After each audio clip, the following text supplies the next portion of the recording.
Thank you for attending the Veterans Day program today. It's a little different than we're used to, but we'll give it a try. Right now, I'd like to have Jim Reed, our chaplain, give us a benediction. Please stand.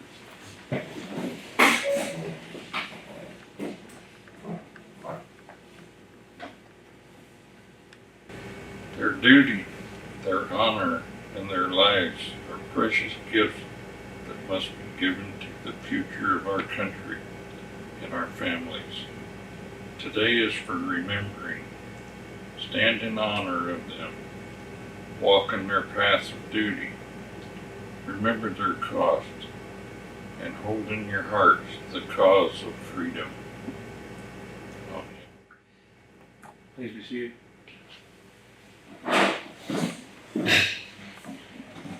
By November 11th, World War I ended at the 11th hour of the 11th day of the 11th month of 1918.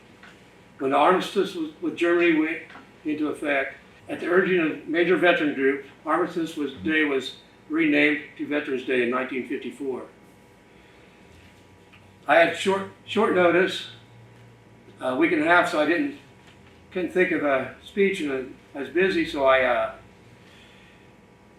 on social media, I belong to a few groups, veteran groups, and last winter, one of the veterans had asked everybody in the group what a veteran was, because his 7-year-old niece asked him what's a veteran.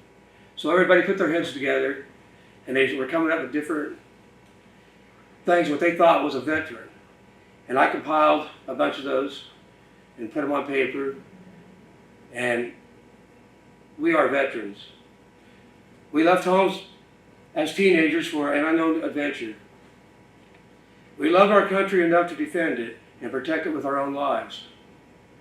We said goodbye to friends and family and everything we knew. We learned the basics, and then we scattered into the wind to the far corners of the earth.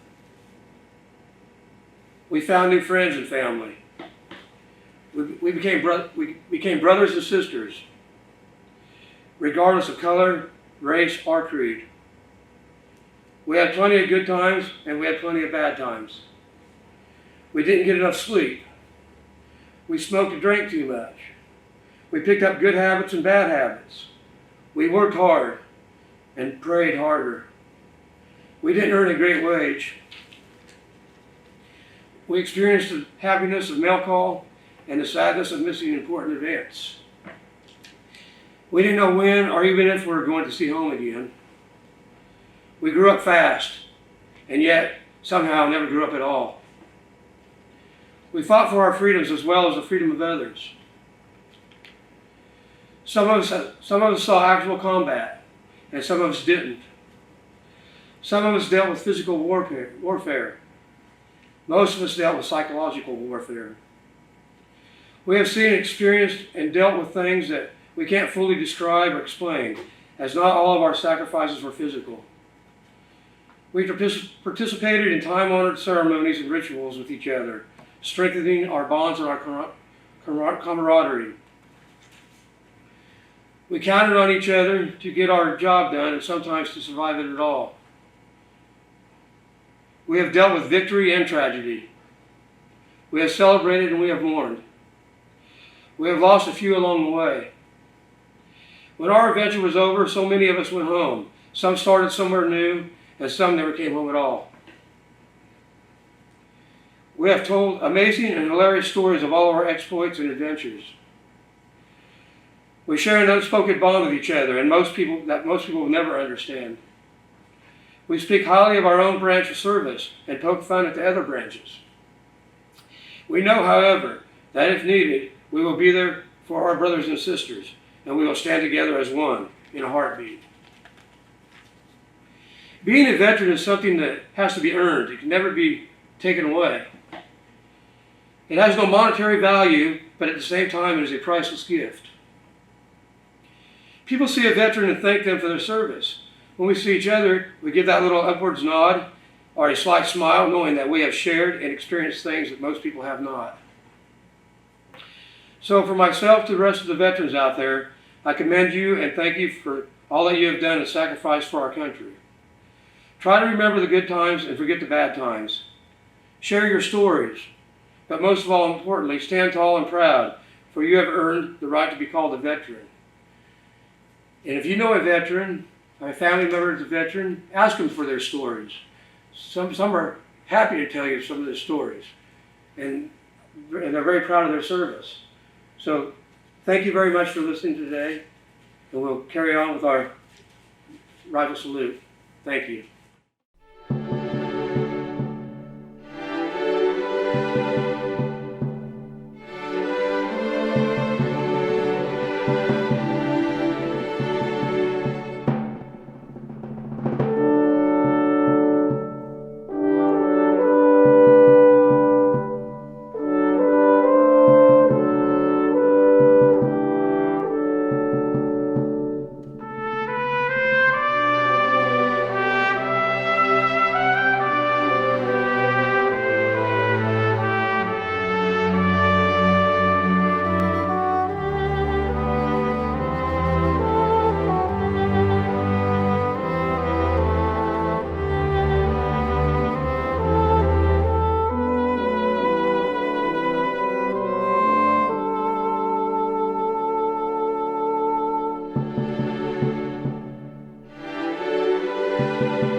freedom of religion, press, speech, assembly, and petition. As United States citizens, we know that we are guaranteed these basic rights under the Bill of Rights. But are we using these rights as our founding fathers envisioned? Is the United States we are living in right now what our founders wanted for us?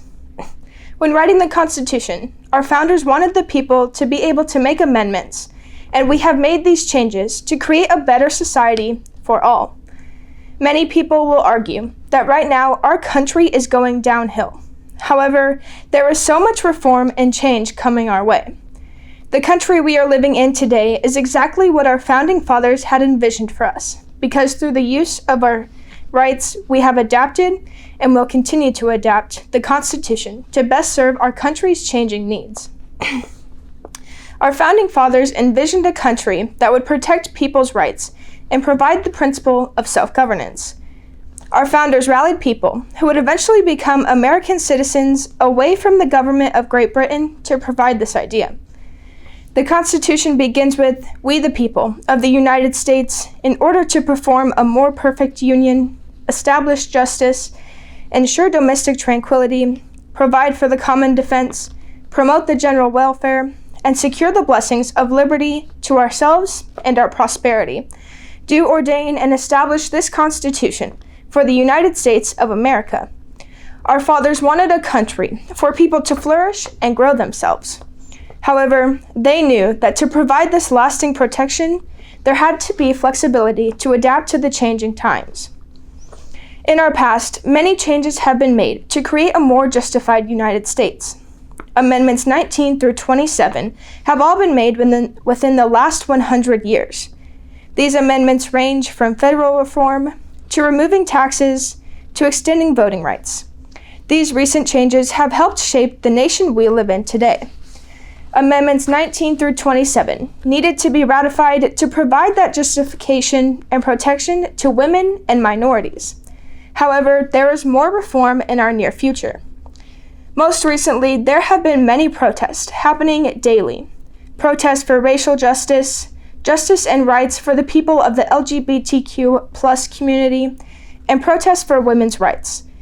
These reform movements have groups as large as 26 million people to as little as 10 people. Each and every single person, young or old, who is involved makes an impact on our constantly changing country. These groups use their basic rights of petition and assembly to try to create the country they believe is fair and just, which is exactly what our founding fathers wanted for future generations of United States citizens. By using our basic rights to make amendments to our Constitution, our country today is exactly the nation our founding fathers envisioned for U.S. citizens. Our founders created the Constitution with the idea of protection of our basic rights and self-governance, but they also understood that in order for the Constitution to last, it needed to have the flexibility to adapt. Many amendments have been made within the last 100 years to provide this reform we needed for our country to flourish. Reform movements and protests are still happening today in hopes that in the near future, more change will come. Our founding fathers envisioned a country that would adapt to the needs of its citizens. So American basic rights, freedom of religion, speech, press, assembly, and petition. Let me ask you, are you using them as our founding fathers envisioned?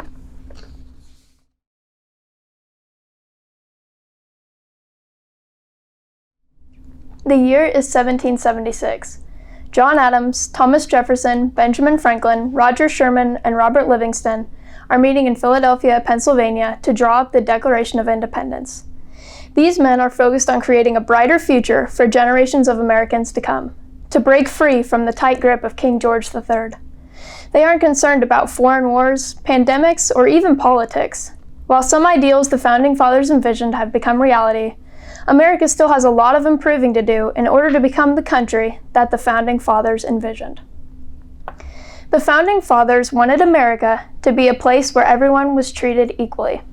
But the definition of equality in the 18th century only related to white men.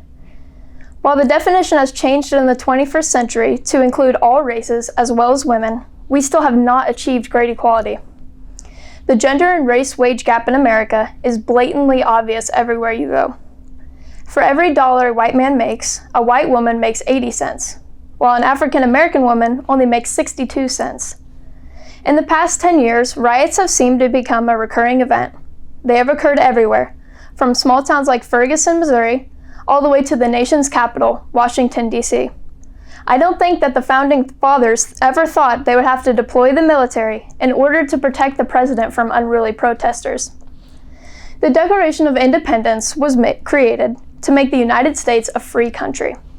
America today is one of the most free countries in the whole world.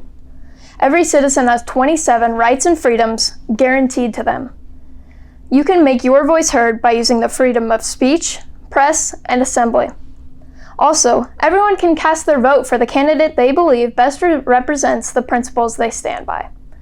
I believe that the Founding Fathers would be proud of how free of a country America has become and the freedoms that our citizens have been guaranteed. However, this may be one of the only ways our country has become what was envisioned. The men who founded America believed that no nation could persevere in freedom while it was in the midst of ongoing warfare. This is one spot where the opposite of what the Founding Fathers envisioned has come true. The United States has been at war for 227 out of 244 years since the birth of the country in 1776. In fact, America still has troops deployed and at war in the Middle East today. During my lifetime, as well as all of my fellow classmates, the United States has not been at peace. The Founding Fathers would be shocked that our nation has persevered in freedom when we have been at war for so long. In my opinion, the Founding Fathers would be astounded by what has been happening in the entire year of 2020. Do you think they ever considered writing a social distancing amendment in the Bill of Rights? One of the last things Americans worried about during the 18th century was wearing a mask to protect themselves from one of the many illnesses going around like smallpox, malaria, and yellow fever. None of the Founding Fathers were scared off by the yellow fever epidemic in Philadelphia in 1793, which killed a tenth of the town's 45,000 residents.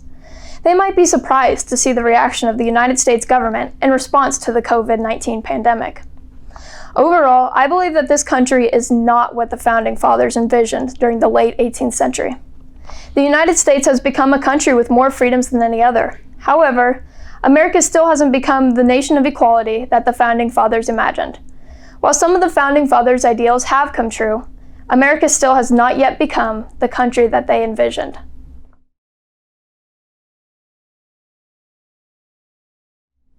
A disappointment, a failure, a disaster compared to what our Founding Fathers envisioned. Have you seen the state of our country recently? The powdered wig-wearing men that poured their blood, sweat, and tears into this country would no more recognize what it has become, let alone be pleased with the results. Just imagine the United States today if we would have followed the plans laid out by men such as James Madison, Thomas Jefferson, and Alexander Hamilton. He has his own Broadway musical. Slaves might not be walking the cotton fields, but they most certainly would be withering away in our industrial factories. Ladies, say goodbye to voting rights, equal pay to men, and your education, and say hello to non-stop cooking, cleaning, and having absolutely no power over gentlemen. We have taken the vision of our Founding Fathers and completely reinvented what it means to be a country.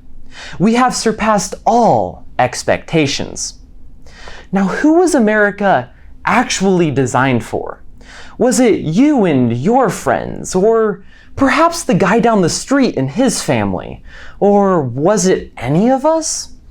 Tracing back through the records of history, one group appears to dominate all meetings, ideas, and plans for the future. This, of course, would be rich, white males. In the Declaration of Independence, it states, "We hold these truths to be self-evident, that all men are created equal." First off, women weren't even mentioned in this claim. And second off, if all men are created equal, then why did the first 7 presidents of the United States have over 1,200 slaves combined? Why did it take 148 years later for Native Americans just to be declared citizens? The country our founders were laying out was not one made for all races, religions, or economic classes. Fast forward centuries later, and we've had a president, astronaut, and arguably the 2 greatest basketball players come from a race that was once treated as nothing. Women have the right to vote, get an education, and access opportunities like never before. Immigrants from across the entire globe are able to join our community and transform their lives. So no, this is not the country our founders envisioned.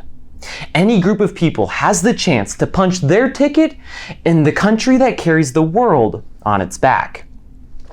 A mother bear to her cubs, the United States to the free world. This role of protector has not always been around. In fact, it entirely contradicts the beliefs of our founding fathers. George Washington believed in having as little political connection as possible to the outside world. Today, it's hard to find a global conflict that we're not involved in. Of the 195 countries in the world, we have military forces deployed in 150 of them. From defending foreign citizens against terrorist groups in Iraq, to providing relief to malnourished children in Africa, the United States is saving lives and fulfilling dreams across the planet. We are a global superpower with so much responsibility to serve and give back to others. So no, this is not the country our founders envisioned. The US cares about others, and sometimes this leads to our major misconception. Is our country divided now more than ever? Sure. Do tension and hostility seem to flow through every news segment? Pretty much. But have you ever stopped to think about why this is taking place? The United States is a country of extreme diversity, with a spectrum of backgrounds, beliefs, and values. People can experiment and try new things with only a work ethic and dream to their name. The founding fathers did not envision our country where it is today. We the people have taken the impossible dreams of 1776 and made them groundbreaking realities of the present. Our country wasn't supposed to turn out like this, but because we are united, in this country we call America, the unimaginable always has a chance.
My name is Ben Jones, from here in Auburn. Homegrown? Homegrown. What years did he serve? I joined in 77 until early 81. Next question. Where did you train and how hard was this training? I trained in San Antonio, Texas, and the first couple of weeks were hard, but when you got used to it, it was about like a PE class. What was your primary job after training, your MOS? Inventory management, basically supply and warehouse. Was it harder than you expected? Much. It was a lot harder. What branch of the military were you a part of? Air Force. What war did you participate in, if any? There was no war, it was peacetime. If not, where did you serve during peacetime? I was stationed in Cheyenne, Wyoming. What was your rank in the military? E3. Do you have any funny or lighthearted stories?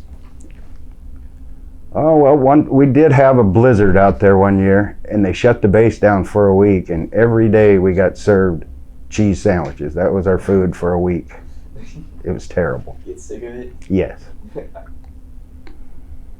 What was the hardest part, in your opinion? Being away from my family on like holidays and birthdays and that kind of stuff was hard for a while. What made you want to join the military? Well, I grew up shortly after the Vietnam War, and I saw film of it every day and read about it. A lot of the Vietnam vets were treated horribly when they came back, and I just knew then that it was my time to join up. Yeah. Serve your country? Yes. How did you get through it? Just determination to do what I felt at the time was the right thing to do. Solid. Were you awarded any medals or citations? Just the basic stuff, nothing out of the ordinary. What was the food like? Terrible. Absolutely horrible. Did you have a favorite one? The breakfast was okay on our base, but any other meal was not very good. What's your favorite photo from your time in the military? Probably photos of family that came out to the base to see me. How did you stay in touch with your family? Letters and phone calls. What did people do to entertain themselves? Well, we didn't make a lot of money, so we had to do whatever we could do. We played a lot of sports, shot a lot of basketball, just that kind of stuff. Was there anything you did for good luck? Well, I tried to just know where I was all the time and pay attention to everything around me is basically the only thing. Did you keep a personal journal? Somewhat, yeah. I did keep track of some of the certain things that happened. How did your service and experiences affect your life? Well, I grew up because I went to the service. I wasn't a smart aleck kid anymore, and I learned respect.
Attend.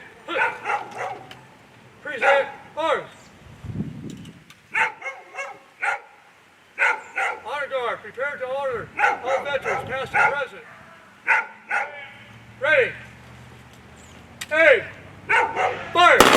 Aim. Fire. Aim. Fire.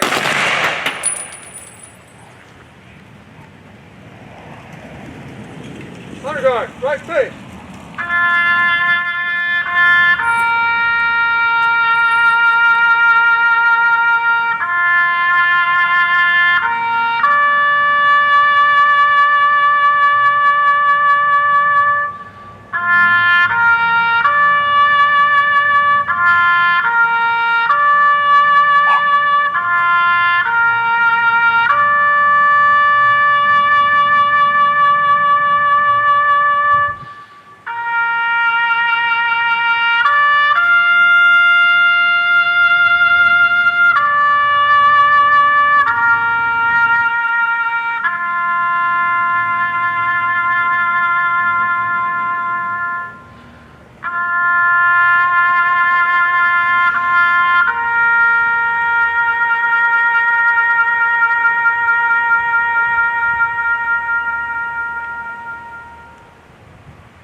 Honor guard, forward march.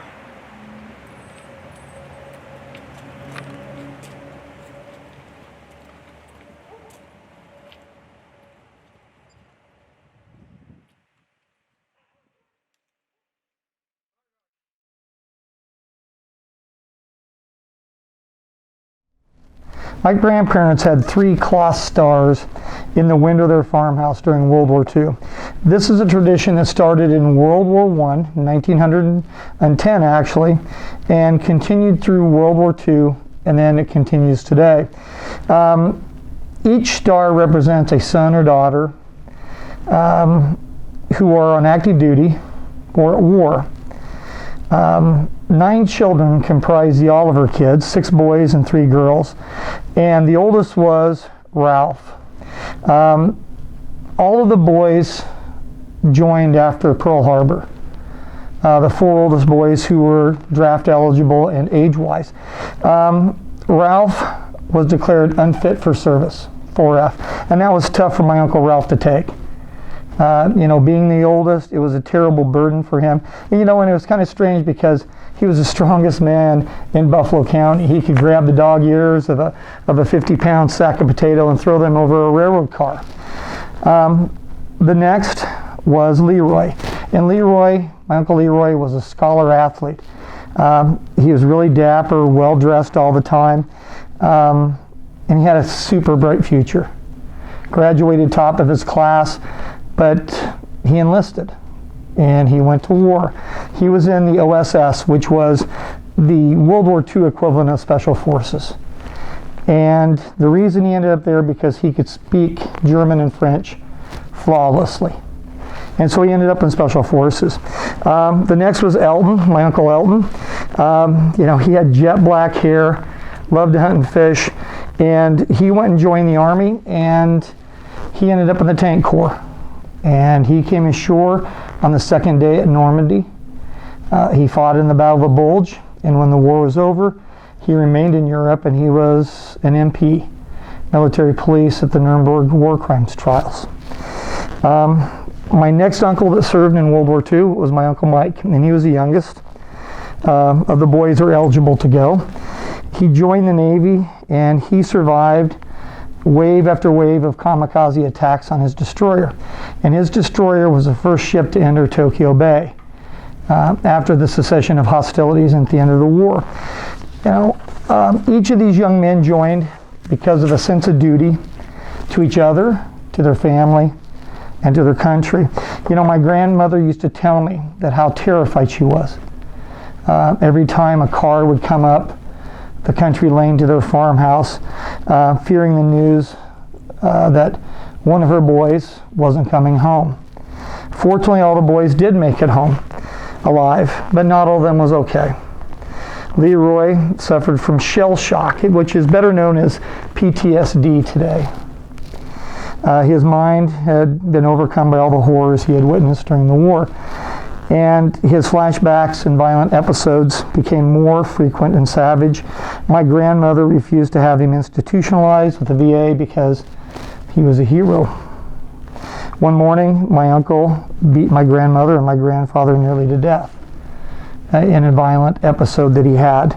He never lived another day as a free man. He was institutionalized in the VA hospital for the rest of his life. And it took me a long time to realize that he was just as wounded as if he'd been shot. But we as a family still remember with great pride our 3 stars in the window. And God bless all of our stars.